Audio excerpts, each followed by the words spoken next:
Usisahau kusubscribe, kucomment, kulike na kushare ili kuwa wa kwanza kupata habari mbalimbali kutoka Dar24 Media. Exclusive. Kuna kipindi Joe Biden alivyoapishwa moja kwa moja akaenda kwenye hili swala la janga la kitaifa. Akaunda kamati ya kuweza kumshauri kutatua hili tatizo kabla hata hajaapishwa. Nimeona pia na rais wetu ameunda kamati. Unadhani kuna umuhimu gani wa kuunda kamati za hasa katika ushauri wa mambo kama hayo tunavyosema majanga ya kitaifa? Unahisi kuna umuhimu gani? Hii ni kuthibitisha kama urais ni taasisi. Na ili uweze kutimiza majukumu yako ipasavyo, unapaswa kutumia ushauri wa wataalamu husika katika sekta hiyo.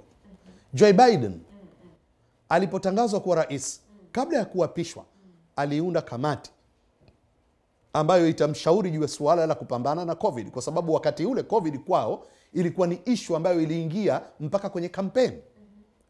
Unapambana nayo vipi? Utapambana nayo vipi? Utawasaidia vipi wa Marekani na nini? Iliingia kwenye kampeni za uchaguzi. Kwa hivyo kwenye ilani yao ilikuwemo namna gani watapambana na hiyo. Sisi kwetu Mheshimiwa Samia kuunda, lakini sio kwenye suala hili tu. Kama utachunguza, ameteua washauri hivi. Ana washauri mbalimbali kwenye sekta na mambo mbalimbali.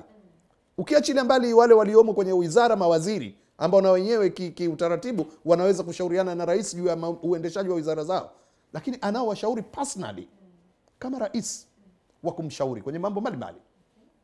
Hivi ndivyo kiongozi anavyotakiwa kuwa, kwa sababu wewe ni mmoja. Hata uwe na uelewa kiasi gani, unahitaji kupata na mashauri ya watu wengine. Leo tunavyoliendea suala la corona, huwezi kusikia malalamiko ya aina yoyote, kwa sababu tunategemea ushauri wa wataalamu. Kwa hivyo maelekezo yote yanayotolewa na serikali yanatokana na ushauri wa wataalamu. Wataalamu wetu hawa tulionao wana mawasiliano na maingiliano na jamii ya kimataifa inataka nini katika kupambana na haya. Mambo yanaendeleaje huko? Unaambiwa tu kuna corona wimbi la 3. Hilo wimbi la 3 ni nini? Likoje? Linaambukizwa vipi? Linakuwa unaweza kulidhibiti vipi? Hawa wataalamu ndio wanaoweza kuishauri serikali. Serikali kwa lugha laini, nyepesi, ikatuletea wananchi. Na ndio maana unaona sasa hivi wao wenyewe serikali wanasema na wanafanya. Mkuu wa mkoa juzi ameelekeza wa Dar es Salaam, Bwana Amos Makala, tuanze kuvaa barakoa. Lakini viongozi wa serikali mpaka serikali kuu wanatuonyesha kila wanapokutana wanavaa barakoa. Unataka uambiwe nini tena? Wenyewe ndio ile watu wanasema kusoma hujui, hata picha huoni. Hata picha huoni. Kwa hivyo unaweza kuona kwamba ile kamati imetushauri kwa kiasi kikubwa sana. Imeshauri serikali na inaendelea kutushauri mpaka wananchi. Mapendekezo yao ni mapendekezo ya kitaalamu. Kwa hivyo mimi nipongeze kwa hatua ya rais kuto kuyaendea mambo kisiasa. Jambo moja kubwa alilonalo Mama Samia, kama utalichunguza, hachukui mambo kisiasa. Anayachukua mambo kiutaalamu na kihalisia. Hii unadhani itasaidia kwa kiasi gani kwa maendeleo? Itasaidia kwa kiasi kikubwa sana, kwa sababu slogan yetu tulisema siasa itumikie uchumi na sio uchumi utumikie siasa. Ukiruhusu uchumi kutumikia siasa, maamuzi yako yote yataathiriwa katika ukuaji wa uchumi na mitazamo ya kisiasa. Unaweza ukamwacha mtu tu pale kuendeleza jambo kwa sababu tu ana mrengo fulani au itikadi fulani. Unasema kwa siasa yetu huyu hatufai bwana, huyu nani huyu gaidi, huyu nani huyu nani huyu, kwa sababu tu ya siasa. Kwa sababu ya siasa. Lakini siasa ikiwa ndio mtumwa wa uchumi, maana yake uchumi utakuwa juu. Na sasa hivi watu wanachokitaka ni ukuaji wa maendeleo ya kiuchumi. Ukipata ukuaji wa maendeleo ya kiuchumi, wananchi watakuwa hawana njaa. Wananchi watakuwa wanatibiwa wakiugua na wanapata kinga za maradhi. Wananchi watakuwa wanapata elimu, hawatakuwa wagonjwa. Wananchi watakuwa wanapata makazi. Maana yake utakuwa umepambana na adui ujinga, umepambana na adui maradhi, umepambana na adui umaskini, yani utakuwa umepambana na wale maadui tuliokuwa tunasema hawa ndio maadui wa taifa, kwa ukuaji wa uchumi tu. Kwa hivyo tuuache uchumi uiendeshe siasa ya nchi, na sio siasa iendeshe uchumi wa nchi. Okay. Nikisalia katika upande wa uchumi. Hivi Said, unadhani uchumi una uhusiano sana na swala la kidiplomasia za kimataifa, hasa katika uboreshaji? Kabisa. Ukimaanisha huwezi kukuza uchumi wa nchi yako kwa kutegemea rasilimali zako za ndani tu. Hata uwe na rasilimali ambazo ni malighafi kama hizo tunazozungumza, makaa ya mawe, tunazozungumza sijui madini mbalimbali, haya madini ya chuma, madini sijui ya almasi, tanzanite, wewe kuwa nayo kadiri utakavyokuwa nayo. Haya, hizo tanzanite tutagawana tuvae sote sisi. Unategemea diplomasia ya kimataifa ili uweze kupata ushiriki wa kuingia kwenye minada na masoko ya kimataifa duniani. Tunazalisha pamba, tunahitaji kuipeleka nje. Tunazalisha kahawa. Unajua haya mazao ya biashara, kuna mazao ya chakula, kuna mazao ya biashara. Na katika biashara kuna vitu unaweza ukawa unazalisha kwa sababu ardhi yako inakubali, lakini wala wewe hutumii. Nikupe mfano, Zanzibar wanalima karafuu. Ni kwa kiasi gani wao wanaitumia karafuu zaidi kuliko kuiuza nje? Tulikuwa tunalima mkonge, tunalima pamba. Ni kwa kiasi gani mazao hayo sisi tunayatumia ndani kuliko ni nje? Unaweza ukakuta viko vitu tunalima kwa matumizi yetu zaidi. Tunalima viazi, tunakula zaidi. Tunalima alizeti, tunapata mafuta, na mengine tunauza nje. Tunalima korosho, tunakula, na nyingine tunauza nje. Tunalima majani ya chai, kahawa, lakini kuna vitu tunalima kakao, kuna vitu lazima mutumie, muuze na nje kutengeneza fedha za kigeni. Na kuna vitu ni vya nje tu, nyinyi wala hamna matumizi navyo, ili mpate fedha za kigeni. Sasa kwa mfumo huo, ukuaji wako wa uchumi unahitaji suala la kuwa na mahusiano mazuri na nchi nyingine. Leo tazama China anavyojitawanya na kujijenga katika bara la Afrika. Ni kwa sababu amegundua bara la Afrika limekuwa ni soko kubwa la bidhaa zake. Na juzi tu aliongea na Rais Samia. Ndio.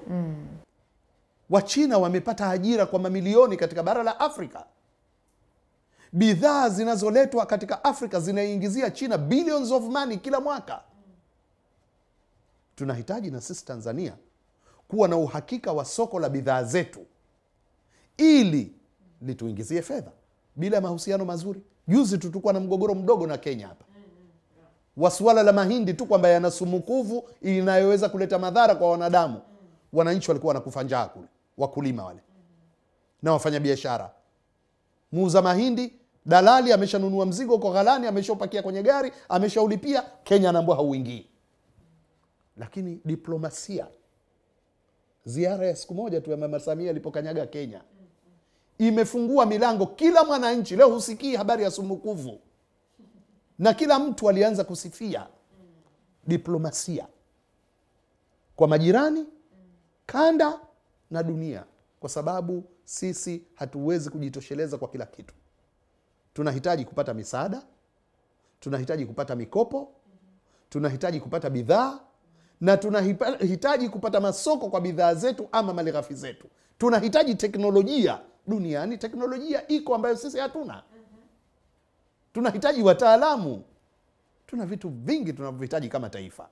Kwa hivyo kufungua milango ya kidiplomasia, kwa kweli mama amefanya jambo moja kubwa sana ndani ya kipindi kifupi.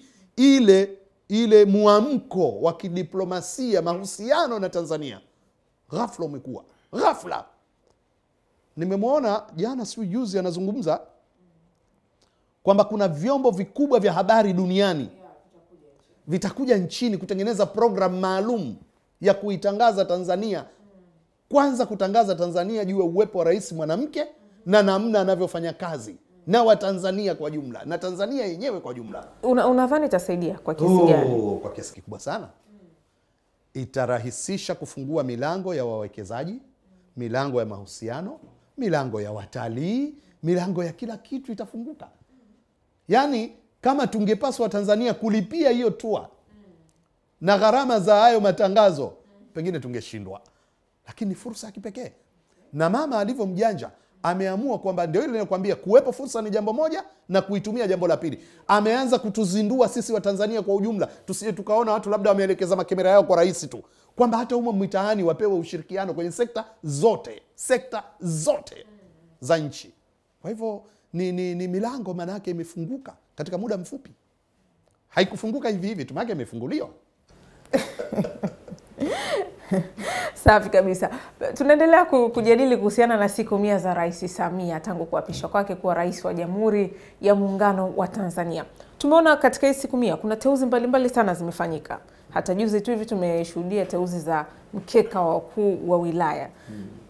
Nataka kujua teuzi zina umuhimu gani katika swala zima la maendeleo, na unadhani teuzi alizozifanya zinatutia moyo kiasi gani au zinawatia moyo kiasi gani mwananchi Mtanzania wa hii leo? Umuhimu wake ni kwamba unaweka watu sahihi mahala sahihi kusimamia yale mambo ambayo mnataka katika nchi yaende.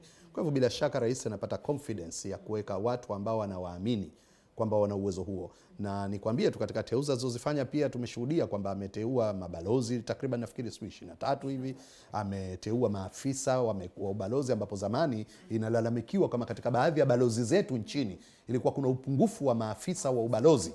Kwa hivyo mabalozi wanalemewa, wakati mwingine tunakosa uwakilishi katika baadhi ya maeneo.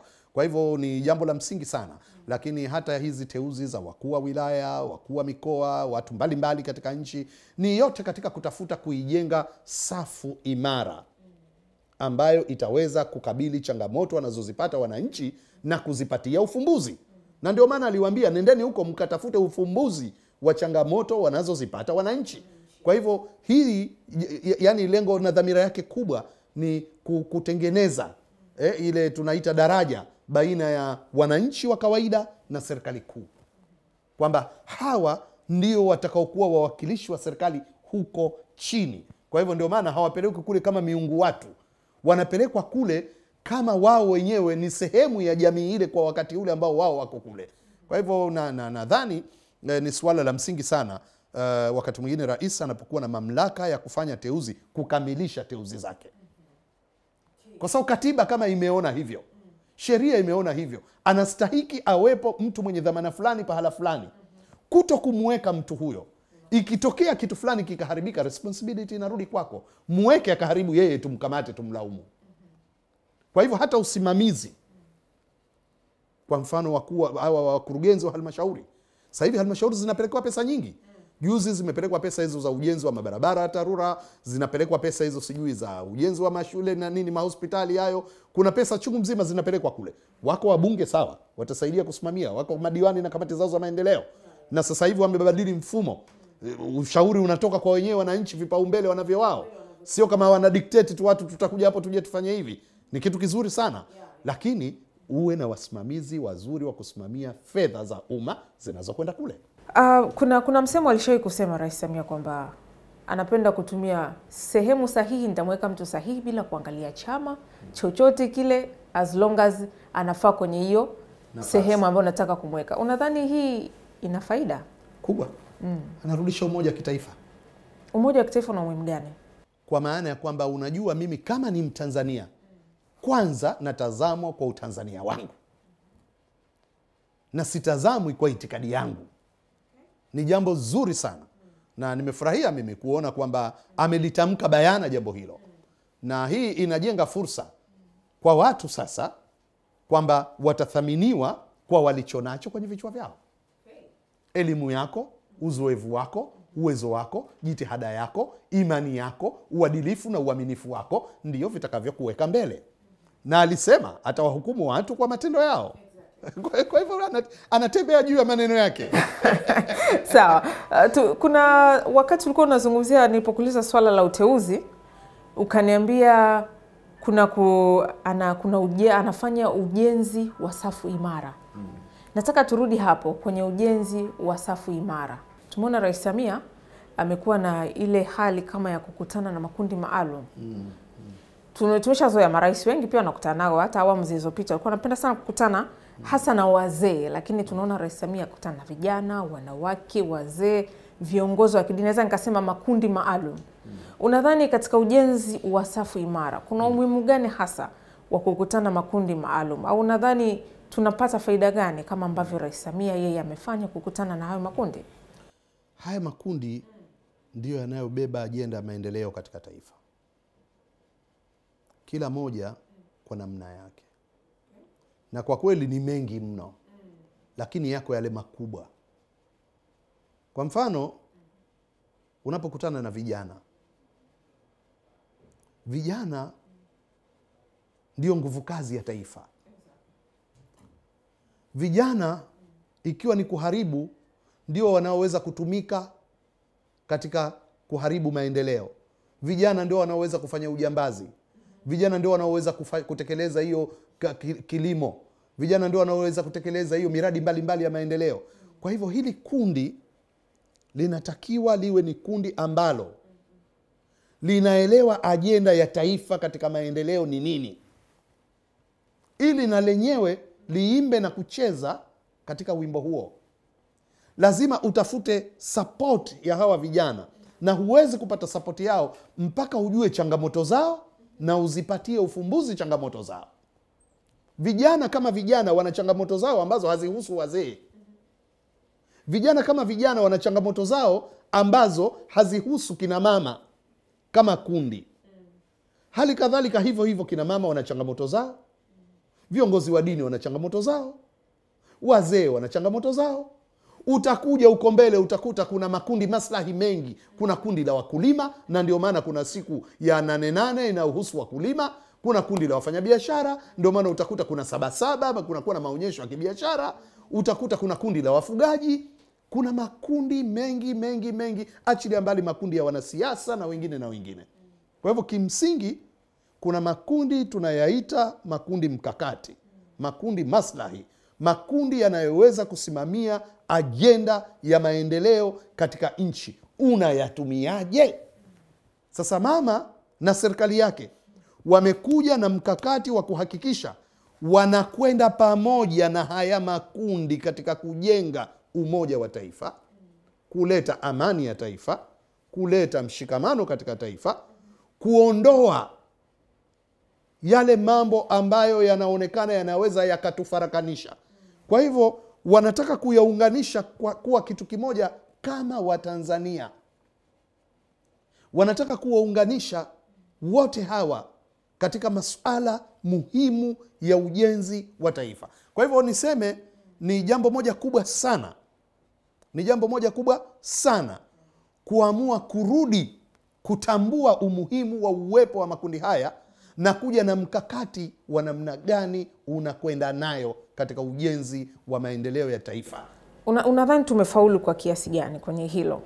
Kukutana nao tu ama kuwatambua kwamba kuna makundi haya na haya na haya. Unadhani kwa hizi siku 100 Rais Samia amefaulu kwa kiasi gani kwenye hili eneo? Kusikiliza shida ya mtu ni kuanza ile hatua ya utatuzi wa shida yake. Wewe unapokuwa unapiga kelele sana, unalalamika, hakuna anayekusikiliza, unaweza kufanya chochote. Lakini kukwambia hebu njoo na ukajua mimi ndio mtu sahihi na pengine ulitaka ukutane na mimi, hebu nieleze shida yako, tukajadiliana. Hata nisipokupa chochote, ukitoka tu utasema nasubiri sasa, nishamalizana naye. Unatoa muda. Wafanya kazi, mama kakutana nao, kaenda kahutubia kule, akawaambia tutapandisha madaraja, tutaweka zile increments, na baadaye tutaongeza mishahara. Alipotoka pale siku ile ya Mei Mosi aliongeza mshahara, lakini kila mtu aliridhika. Na wafanyakazi walitulia kwa sababu kilio chao kimesikika. Ndani ya siku 100 madaraja yameanza kupanda. Wafanyakazi wanapanda madaraja, na amri imetoka kila anayepandishwa daraja increment zake ziongezeke kabla ya kuongeza mshahara. Haya yalikuwa ni mambo muhimu zaidi kuliko kuongeza mshahara. Unaweza kuongezwa mshahara lakini hupandishi daraja. Unajua tatizo lake nini? Ukipandishwa daraja, unapostaafu ndio utajua faida yake. Hebu tuchukulie kupanda daraja kwa mtu ambaye yuko kwenye vyombo vya ulinzi na usalama. Sasa hivi mimi ni sergeant au staff sergeant. Ukinipandisha daraja kuwa afisa na kuwa inspector, kama ni jeshini nitakuwa ni yule second lieutenant, captain, major na kupanda juu. Nikistaafu polisi kama ni commissioner, mafao yangu ni makubwa mno. Kwa hivyo kama usingenipandisha kuwa kamishna wakati nilistahiki kupanda kuwa kamishna, nitastaafu kwa daraja hili la chini. Kwa hivyo si jambo la mwaka mmoja, mshahara unaweza kupanda mwaka. Hili ni jambo linaloweza kuathiri mfumo wa maisha yangu yote. Pengine ningestaafu kama kamishna, nalipwa milioni kadhaa. Nikistaafu sikufikia ukamishna, nalipwa kiasi kadhaa. Inaathiri. Kwa hivyo watu walikuwa wana manunguniko. Sasa suala la kupandisha madaraja ni mwarobaini ya matatizo ya wafanyakazi na watu, kwa sababu kupanda daraja wakati mwingine kuna adhabu. Unaweza kuwa kama huwajibiki, unaambiwa upande daraja mwaka huu kwa sababu ya mapungufu. Kwa hivyo pia yenyewe ni chachu ya uwajibikaji katika kazi. Kwa sababu wakati mwingine mtu unafimba kumpigia, bwana we, katika siku 360 za mwaka we miezi 3 hukuja kazini bwana. ED chungu mzima, off duty chungu mzima. Bwana huwezi kupanda daraja. Watu watakuja kazini. Lakini pia we tunakulipa. Unafanya nini kinachostahiki tukulipe? Uko eneo la uzalishaji unazalisha. Sio mafaili yanakusanyika, barua miezi 6 hazijibiwi hapo. Tunataka tukija kwenye vile vibox vitatu juu ya meza. Kuna kibox cha in, out, pending. Tunataka hivi vibox viwe vitupu. Sio unakuta box la in, faili zilizoingia liko hapa, pending liko hapa. Na out. Ukikaa ofisini kwenye meza yako hivyo vitu vitatu lazima viwepo. In, out, pending, out. Yaani hili limeingia. Mimi nikiingia ofisini tu natizama kwenye in, pameingia faili gani? Ili nilifanyie nini? Kazi. Na wewe karani wa ofisi yangu ukiingia tu unatizama kwenye out. Faili gani limeshafanywa kazi, natakiwa nilitoe kila siku ya Mungu. Halafu kuna hili la pending, kwamba sijamalizana nalo hili. Wewe sasa unaniuliza, mzee hili vipi?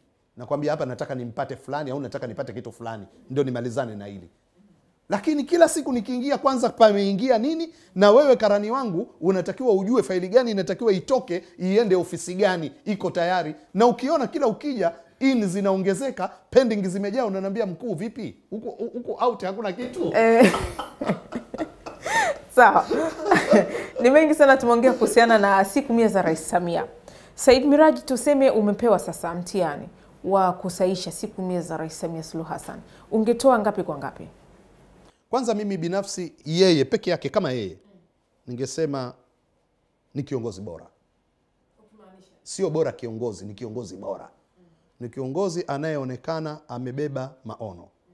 Ana kitu amekikusudia. Na alichokikusudia kina maslahi ya taifa. Mwanzo wake unaonekana kama anajielekeza kwenye ajenda za kitaifa, za kutatua matatizo, kurekebisha mfumo. Unajua unaposimama kama rais ukasema, sitaki kuona mrundikano wa watu magerezani. Kama kuna watu wana kesi zinakwenda tu hazijulikani mpango wake, zishughulikiwe haraka.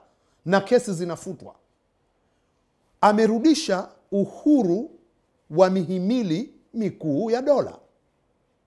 Amewaambia black and white wa bunge, tukosoeni serikali, ingawa tumieni taratibu za kibunge katika kutukosoa. Wakishindwa ni wao. Amerudi katika muhimili wa mahakama. Amewaambia aliyowaambia. Leo tunaona ufanisi ulioko. Ameseparate zile powers za mihimili ya dola. Ilianza kuimbwa zamani kama vyombo vya habari ni muhimili wa 4 wa dola. Baadaye ukafikishwa. Ameurudisha uhuru wa vyombo vya habari. Maana yake wanahabari wenyewe wana fursa ya kurudisha sasa heshima ya vyombo vya habari ili virudi tena kuonekana ni muhimili wa 4 wa dola.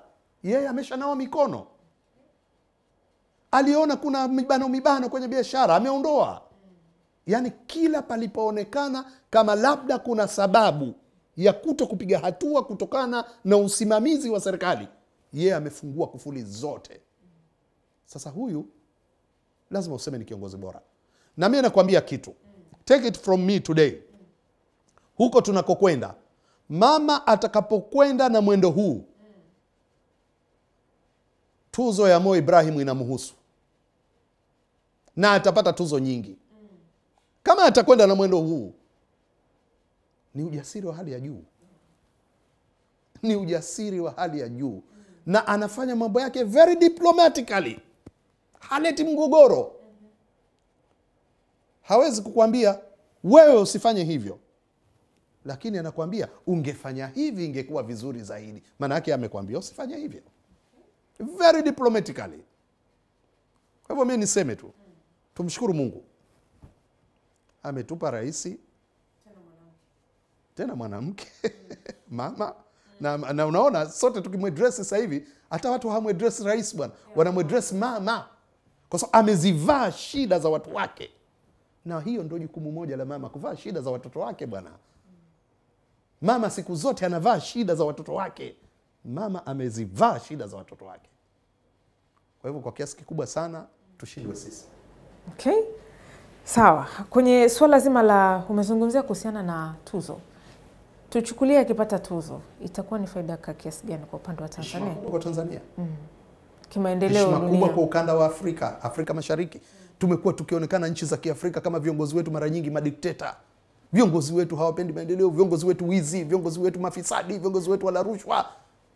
Yaani tumekuwa tukionekana hivyo. Tuna malumbano ya kupigana wenyewe kwa wenyewe, hatusimamii demokrasia, hatusimamii utawala bora. Tumekuwa tukionekana hivyo. Tunatamani sasa na sisi tuwe na viongozi katika Afrika, ili vurugu tulilokuwa nalo sisi wabebe kina Trump.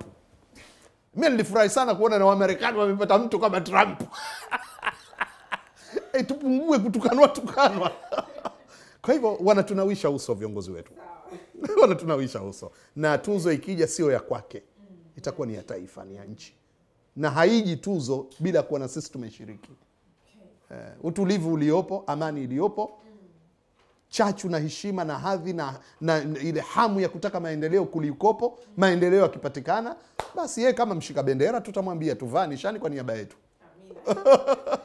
Tunazungumzia siku 100 za Rais Samia Suluhu Hassan tangu kuapishwa kwake. Niko Said Miraji katika studio za Dar24 Media. Tukienda kumalizia, labda una kipi hasa unatamani kuwaambia wananchi kuhusiana na siku 100 za Rais Samia Suluhu Hassan kwa kufunga? Huu ni mwelekeo wa utawala au uongozi wa Mama Samia kwa miaka 5. Tunajadili kwa siku 100 kutazama aliyoyaanza. Sasa sisi kama wananchi tuna mambo makubwa ya kufanya. Jambo moja, sio tu kuunga mkono jitihada zinazoonyeshwa na rais, bali sisi wenyewe kuwa ni sehemu ya mkakati wa maendeleo hayo, kwa kurudisha nidhamu na uwajibikaji makazini kwa wale waliopewa heshima ya kuwa watumishi wa umma, kwa kuwa na usimamizi mzuri wa utumizi wa fedha za umma kwa wale waliopewa heshima ya kusimamia fedha hizo, kwa kusimamia utekelezwaji wa miradi na kutokuharibu miundo mbinu inayojengwa kwa sisi wananchi wa kawaida, kwa kuitangaza nchi yetu vyema kila wakati. Sasa hivi wakati umefika wa sisi sote kwa pamoja kuitangaza Tanzania kwa uzuri wake na mema yake, kuonyesha upendo miongoni mwetu. Tuichukulie siasa ni njia ya kushindanisha sera na sio kushindanisha wenye sera. Yaani usimshindanishe fulani na fulani. Shindanisha sera zao, wao wachukue kama ni kitu kimoja. Yaani tuichukue siasa sasa hivi ni ya kushindanisha sera na sio za kuwashindanisha wenye sera. Yaani sisi tubaki kama ni wa Tanzania. Lakini tushindane kwamba mpango wako wewe mpango butu bwana, wa kwangu ndio mzuri. Tushindanie mipango. Tukishindania mipango ni vizuri zaidi, tutapata changamoto zaidi za kufikia maendeleo kwa haraka zaidi. Kwa sababu wewe ukija na mpango mmoja, mimi nitakuja wa kupata 2. Mimi nikija na 2, mwingine atakuja na wa kupata 3. Lakini tukishindana mimi na wewe, mimi nitatengeneza kundi la kunilinda na wewe utatengeneza kundi la kukulinda, tutatengeneza vita baina yetu mimi na wewe. Kwa sababu tunaoshindana ni mimi na wewe na sio sera zetu zinazoshindanishwa. Tuwatoe watu huko. Lakini zaidi kuliko yote, amani ya nchi, usalama wa nchi ni jambo muhimu sana, kubwa sana. Turudishe umoja miongoni mwetu. Tuna rais bora. Mimi niseme Samia ni rais bora. Hebu tutumie fursa hii chache Mwenyezi Mungu aliyotupa ya kuwepo huyu mama. Tuweke msingi wa kulitoa taifa pahala fulani kulipeleka pahala fulani. Unajua watu wamekuwa na kelele nyingi na vilio vingi juu ya sheria, katiba na mambo mengine. Lakini bado msimamizi mkuu wa katiba ana umuhimu mkubwa sana. Unaweza kuwa na katiba mbovu ukapata kiongozi mzuri. Usiuone ubovu wa katiba yako. Unaweza kuwa na katiba nzuri ukapata kiongozi mbaya. Usiuone uzuri wa katiba yako kutokana na usimamizi wa huyu mtu. Leo hapajabadilishwa sheria wala katiba, lakini kila sekta inaonekana kufunguka. Ni kwa sababu ya usimamizi uliopo. Huyo ni Said Miraji. Tumezungumzia mengi sana kuhusiana na siku 100 za Rais Samia Suluhu Hassan. Matumaini utakuwa umejifunza mengi, umesikia mengi na umepata matumaini makubwa ambayo ulikuwa labda huwezi kudhania unaweza ukayapata. Mimi sina la ziada, labda tu nikusii tuendelea kutembelea mitandao yetu ya kijamii, Facebook, Twitter pamoja na Instagram, andika Dar24 News, lakini pia tembelea YouTube channel yetu, andika Dar24 Media, bila kusahau kupitia simu yako ya mkononi pakua app ya Dar24. Utapata yale yote tunayokupatia kupitia Dar24 Media, taarifa bila mipaka. Ulikopo na mimi Consolata Msungu, ni kusalimu tena kwa jina la Jamhuri ya Muungano wa Tanzania, na kazi iendelee.